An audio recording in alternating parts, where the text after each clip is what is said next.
Hi everybody, welcome to a really quick Moodle Mondays tip. What I'm going to be talking about today is how you can turn any kind of document from a program that can print into a PDF.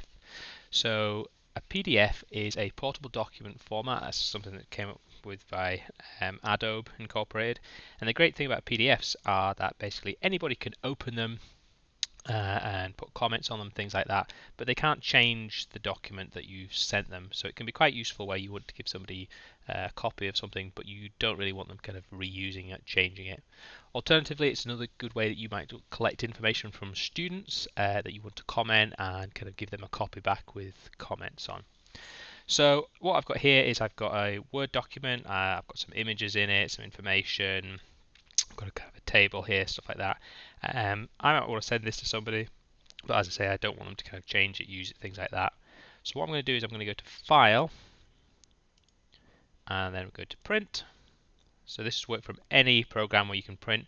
And where it says Printer, I'm going to look at that list and I'm going to choose Microsoft Print to PDF. Now, if you're on some of the college machines, what you'll see is an option called Qt PDF. So it does exactly the same job as this.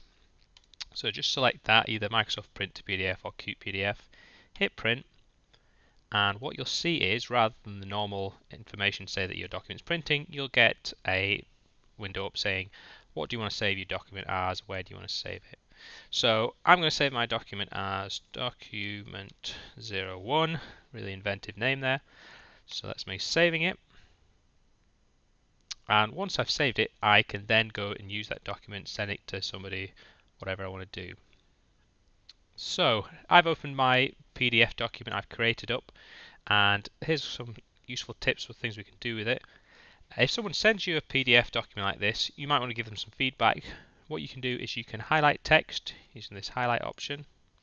You can also put in comments. So let's say logo needs to be smaller. I'm going to post that. So there we go. So I've got comments in here. There's also extra comment tools underneath this comment button. So if you click that, you can see all the list of comments you've got down there. And you also get some options up here for kind of other kind of comments and corrections you might want to make. This is a great way of sending information back to students. Obviously, if they submit a document to you by email, you can return comments. I'm going to give an example here. So if I skip into Moodle, so here I am in Moodle. I'm going to scroll down and go to an example assignment. I'm going to view all submissions. I've got a student here who's submitted some work as a Word document. If they'd been working in some kind of program that I know I didn't have access to on my machine and I was marking, I could ask them to print to PDF and send it to me that way. That's a great thing to do. They can print out of anything like Photoshop or mind mapping software. They can even print out of things like Office 365, OneNote, stuff, anything that you might have access to, get them to print it as a PDF, and then they can submit it to assignments.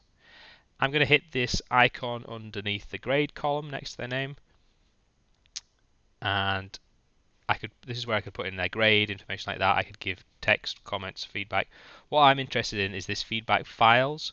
Here it is here. I've put my comments in it already, my feedback, and I can drop it down here. Once I hit Save Changes, this will be updated, and the student will be able to see a copy of this file I've sent there.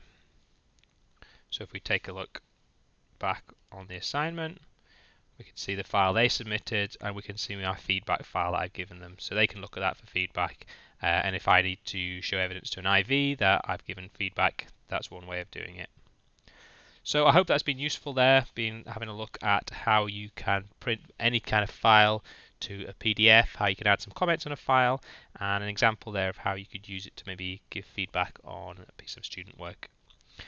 Thanks again, and remember, if you've got any questions in particular about Moodle Tech Thursday stuff, you can always drop by at 12:30 on a Monday or a Thursday in the staff base.